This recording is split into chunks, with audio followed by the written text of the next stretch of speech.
Assalamu alaikum banat. So I'm starting another video of lesson 2.5, zeros of polynomial function. So this lesson we have four main ideas. I'll start with the first one. So graphing using zeros of polynomials. So when I ask you to graph a polynomial, you can use the zeros of this polynomial in order to identify the x-intercepts.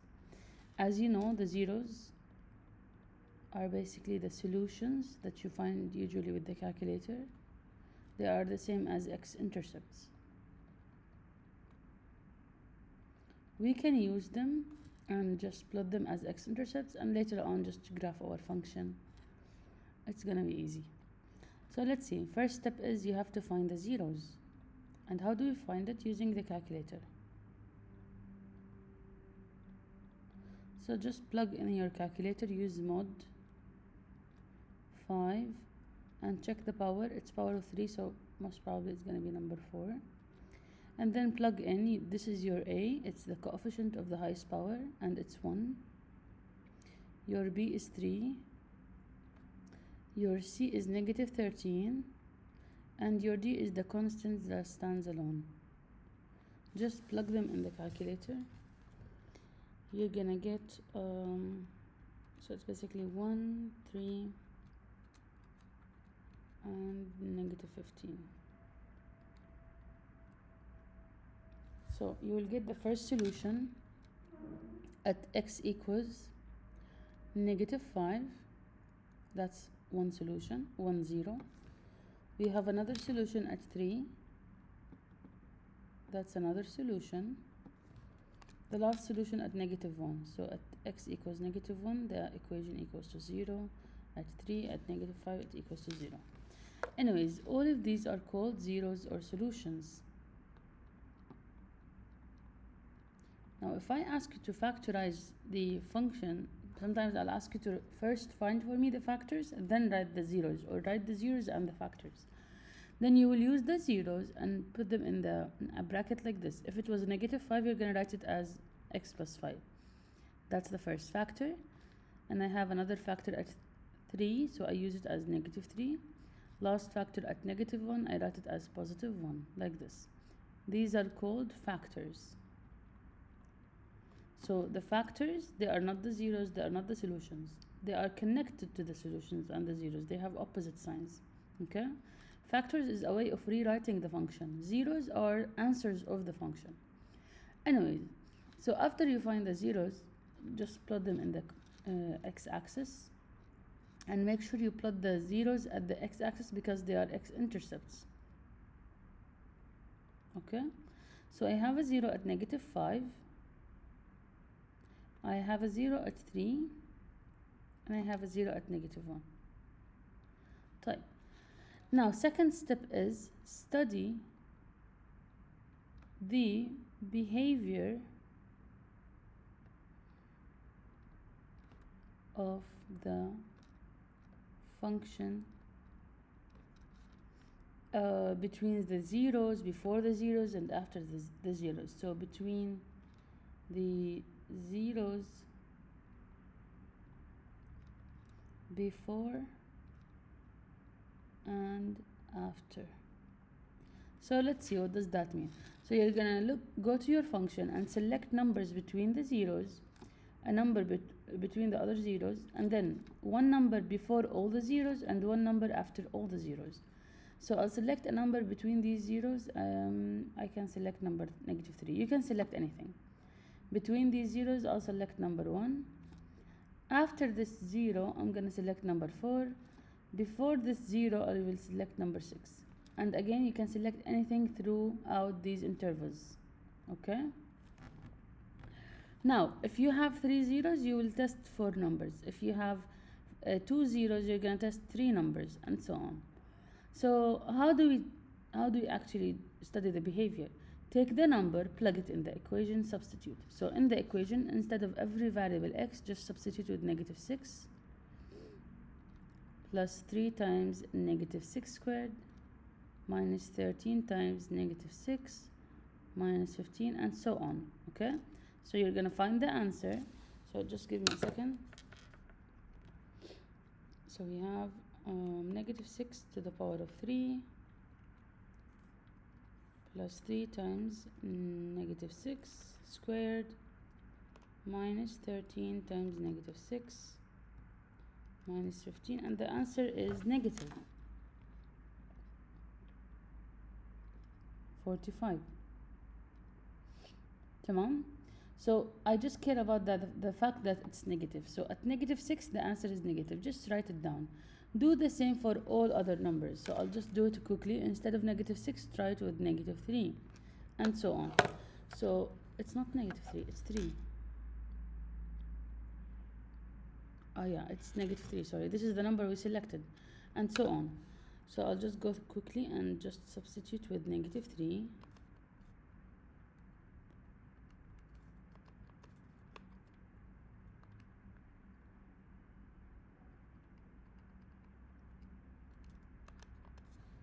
And you get a positive. When you substitute by negative 3, I got positive 24. So I care about the fact that it's positive. So this interval will be in the positive range. Substitute with 1. If you substitute with 1, most probably you're gonna get negative.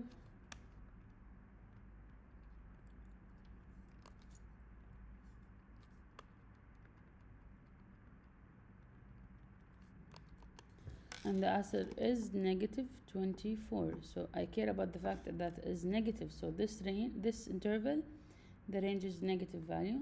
And if you substitute by 4, you can check it out. You're gonna get positive.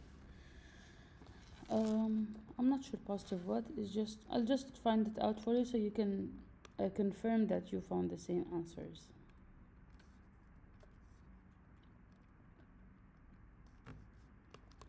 Okay, so I found it as positive 45. I just care about the fact that it's positive. Anyways, once you're done, just last step is just graph. That's it. It's very easy. Since it was negative before this 0, then definitely it was under the x-axis. And then after this 0, it became positive. So you have to go above the x-axis. But once you're going above the x-axis, make sure to come back to the other 0. You cannot stay above the x-axis. You have a 0 here. Always at all zeros, it will intercept. It will pass through that 0. Okay? And then after this 0, it's negative. So just you're gonna go down again, but you have to go up back again to the next 0. From this 0, you check the interval after it. It's positive, so you have to go up, and that's it. This is the polynomial. You can roughly draw it. Some student might prefer to draw it something like this. Maybe they're gonna like to have it a bit like this. You can do that. It's fine. If you don't want to, you can just make sure to fix fix the intervals if they are positive and negative. طيب, sometimes I'll be giving you the factored form and ask you to graph it. If I give you the factored form, graphing it or finding the zeros is way easier. So first step is to find the zeros. So remember, if you have factors, the zeros are opposite signs of the numbers next to them. So I have one factor here, another factor here, and a third factor here. So let's see the first factor, which is only x. I don't have a number next to it. So the 0 here is x equals 0. That's it. The next factor, x minus 4, the number is negative 4. So the 0 here is x equals 4. The last one, x plus 3, the number next to it is positive 3. So the 0 here is x equals negative 3. That's it. I found my zeros. Just plot them. One of them at 0. One of them at 4, one of them at negative 3, and then step number 2, select some numbers to test the intervals. So I will select maybe number negative 1, 1, after the zeros I'm going to select 5, and before the zeros I will select negative 4. So now last step is substitute and find out like your intervals. So I have, instead of every x, I'm going to substitute with 4, negative 4. So it's going to be negative 4 times negative 4 minus 4 times negative 4 plus 3. So put that in the calculator. It's gonna be um,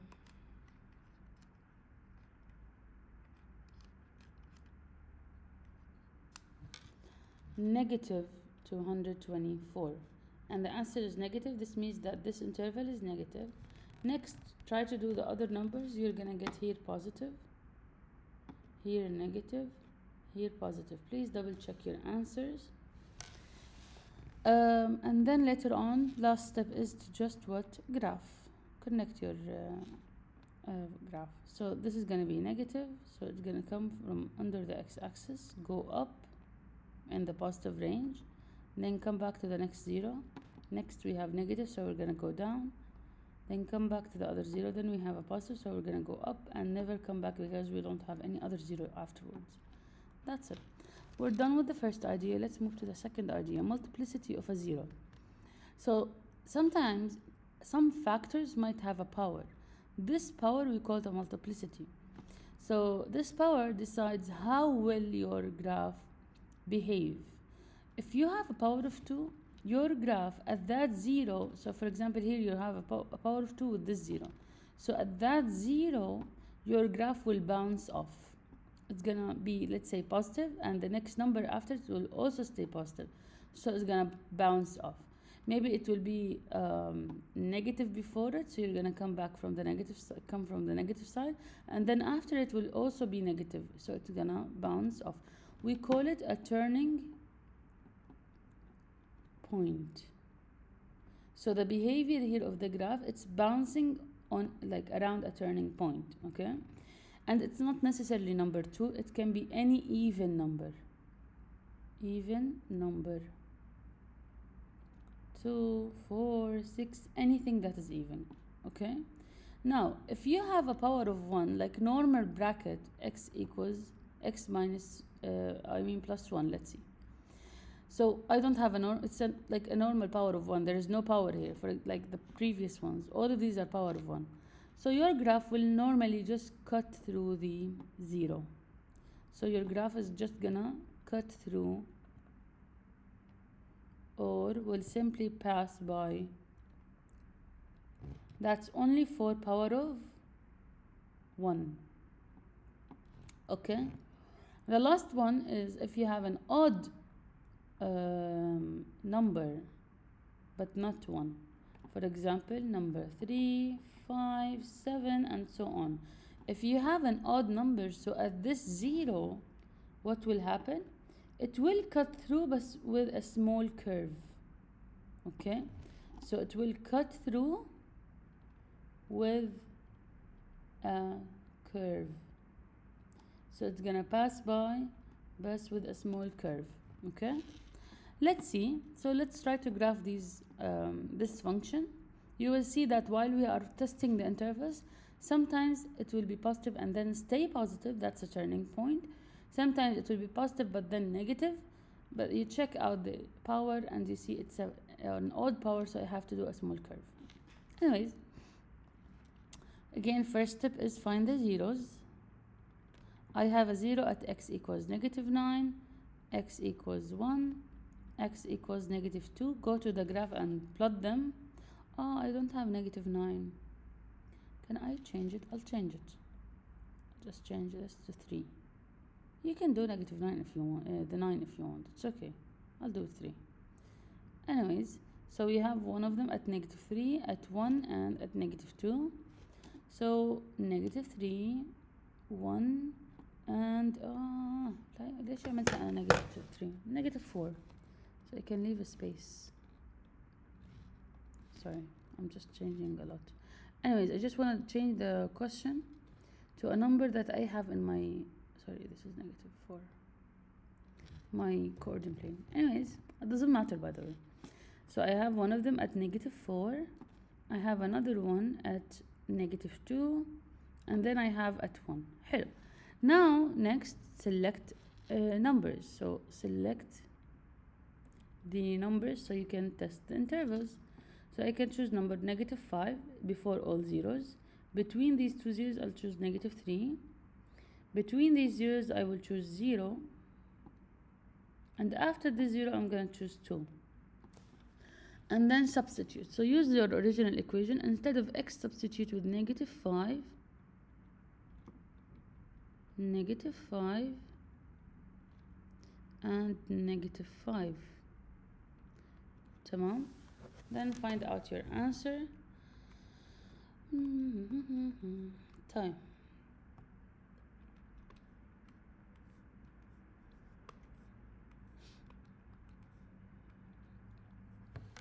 I got a very weird number. Anyways, it's negative 23,328. Okay? I don't care about the number. I just care about the fact that it's negative. Next, do the same for number negative 3. So just negative 3 plus 4, negative 3 minus 1. Skip through if you're done by this. Anyways, I'll just do it quickly. And please, please, please actually substitute. Don't assume that, okay, it's going to be positive. It's going to be negative. I don't care. I'm guessing. La. Please substitute, especially when you have multiplicities. So the next number is positive 1024. Anyways, it's positive. Then test the 0. It will be 4 times negative 1 to the power of 5 times 2 to the power of 2. It's going to be negative. So it will end up being a negative answer. Or negative 16, I think. Anyways, so this is going to be negative. And the last interval, just substitute with 2. So 2 plus 4, then 2 minus 1, then 2 plus 2. So you're going to have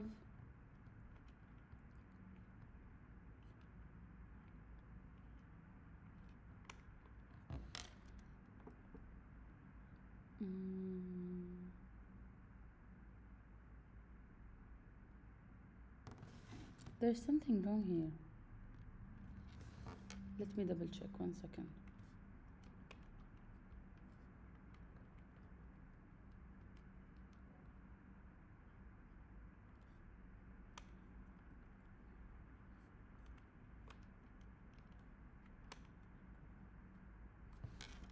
This should be a negative answer. This is supposed to be negative, which is in negative 3. This one is supposed to be negative, and this one is supposed to be positive. Something wrong. I don't know what I did, but I substituted incorrectly. See, it's very common to make mistakes at this point. I'm sorry for the mistake. This might sound confusing for some of you, but you can double, triple check the answers, and this is supposed to be not this answer. Oh my god. I'm not gonna cut the video صراحة. خلاص, I'm gonna continue. 8-4. حرام بيكون البنات بشدوا شعرهم هلا. Anyways, the first one is supposed to be positive. Next one is supposed to be negative, then negative, and last one is actually positive.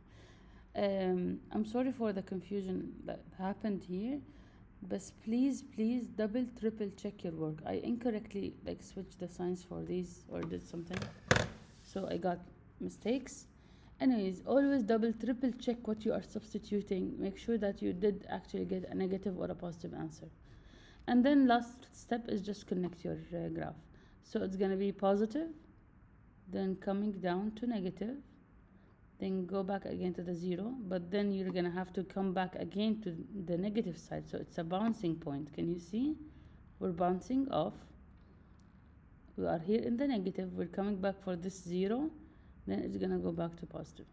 So simply the graph can be done like this. We can say it was positive, then negative, but bounce off, negative, then became positive. Something like this. That's it. Let's see, these are some questions. I might give you the graph and ask you about what are the zeros and their multiplicity for the following question. So you can see here I have only 2 zeros, and both of them are turning points. So I have a 0 at x equals negative 2 and another 0 at x equals 3, and I can say that both are even multiplicity. The reason behind it, if I ask you to explain, So you're gonna say because the graph bounced off at a turning point. They are bouncing off, they are turning, it's a turning point, so it's definitely an even multiplicity. So let's see this question. In order to identify the zeros of polynomial, a student factored this cubic function as following. Anyways, you can double check out their work with the calculator. Mod 5, it's power of 3, so 4. But I double checked it, like he will get 2 and 5 and 0, but the signs were incorrect. What basically he did is he wrote the factors correctly, but then he took the 2 as it is. It's supposed to be negative 2. The 5 as it is, it's supposed to be positive 5, and the 0 is 0, doesn't matter. So the problem is he wrote the zeros same signs as the factors, and always the zeros are opposite signs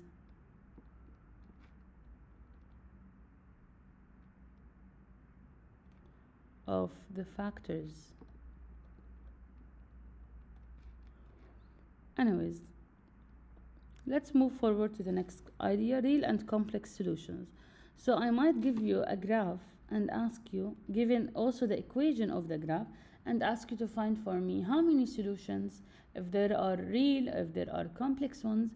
So as you can see, this graph is crossing the x-axis, or there's a 1, 0 here at 2. So I already have a 0 at 2, but the graph power is 3, okay? And at this point, you're gonna wonder, maybe it's at 2, but it's a repeated 2 3 times. Or maybe I can double check with the calculator. So just put this in the calculator quickly. Your A is 1, your B is 1, your C is -3, your D is -6. And if you don't know how to use that, just choose mod 5, and your power is 3, so you choose number 4. So very quickly,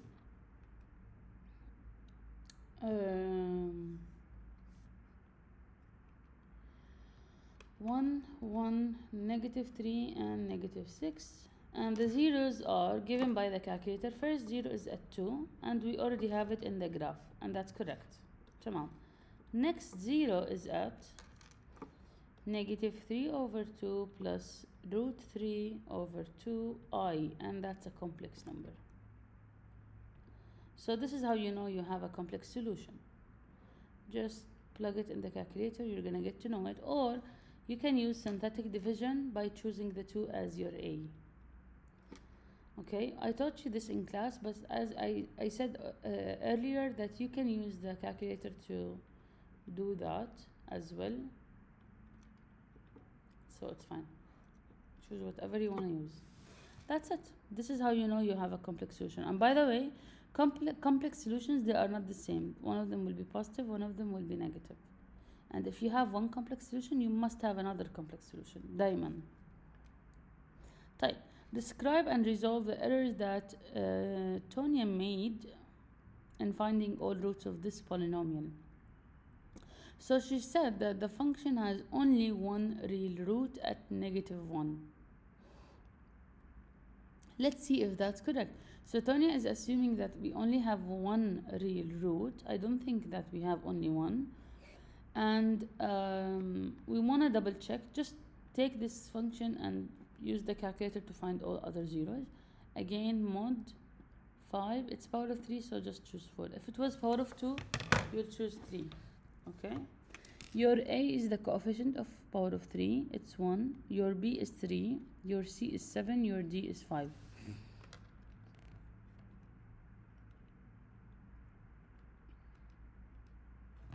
So your solutions are x equals -1. If there are complex solutions, the calculator will give you. So, and there are. You have another solution at x equals -1 plus 2i. And one more solution minus 2i. X equals -1 minus 2i. These are all three solutions. So she said that the function has only one real solution. And it does have one real solution, but we also have a complex one. Two complex ones. So, yep. That's it. Let's solve this one. Last idea is to solve polynomial equations. So the idea here is you need to try to take all variables to one side and then find the zeros. So just get rid of the variables from the other side. Take it to this side, it's going to be negative 3x cubed. Take it to that side, it's going to be negative 8x squared. And this one is going to be negative 1. Then you're going to have on this side only 0. I don't have anything else. From here, combine like terms. These are going to be negative 1x cubed or negative x cubed. These together I can put them, they are squared, so it's going to be negative 3x squared. I cannot combine these, so I can just write them down. Now I can just use the calculator to find the zeros. So it's easy. Mod 5 power of 3, so you need number 4. So basically your A is 1, negative. Your B is negative 3. Your C is negative 3. And your D is negative 1. Let's find the solutions, the zeros. Remember, the solutions, the zeros all have the same meaning. You just need to have your function organized, ordered, and just plug your A, B, C, and D. You will find the zeros. So I have the solutions at x equals negative 1. This is a solution. I'm expecting 3 solutions. And then the calculator gave me nothing. So what does that mean? I'm expecting 3 solutions. It means that the negative 1 is repeated 3 times. Bas. Or these are the solutions. Or I can say that it's x equals negative 1 repeated 3 times. Or I can say that the factors are basically x plus 1 but 3 times. So, but since I'm asking you about the solutions, so I want to see this one.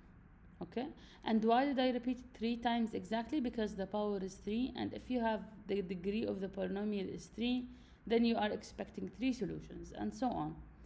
So, and the calculator only gave me negative 1, so that's repeated. Let's take, for example, this question. Energy Solutions compares 2 production plans for LED bulbs. You have here 2 plans, where x is the number of bulbs in 10,000. For what number of bulbs do both plans yield the same profit? From this keyword, I can tell that they want me to solve when are these two gonna equal to each other. So just write them down. Equals. So they want me to find the solutions when they are equal to each other. I just knew that from this keyword, like when are they going to be the same. So I want to find the solutions, the values of x that will make them equal.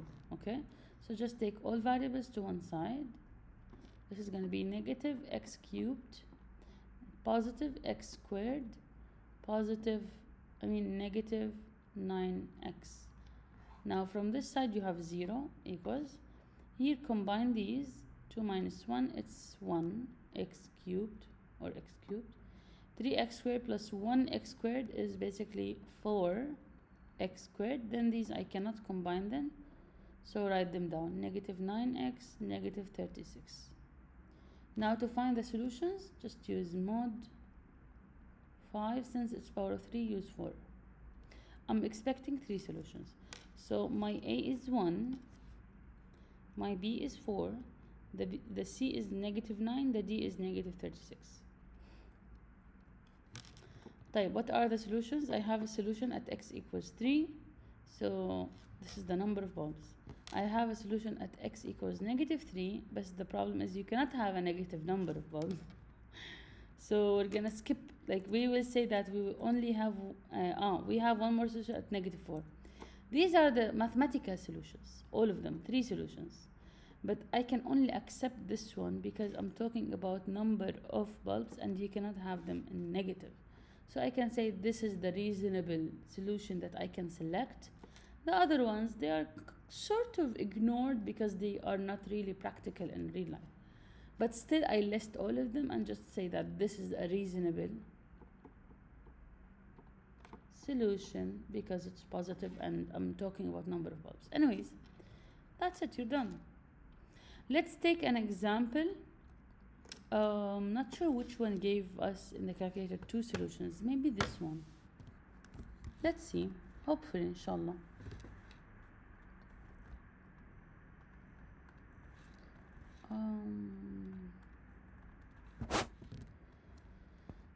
Let's do this one very quickly.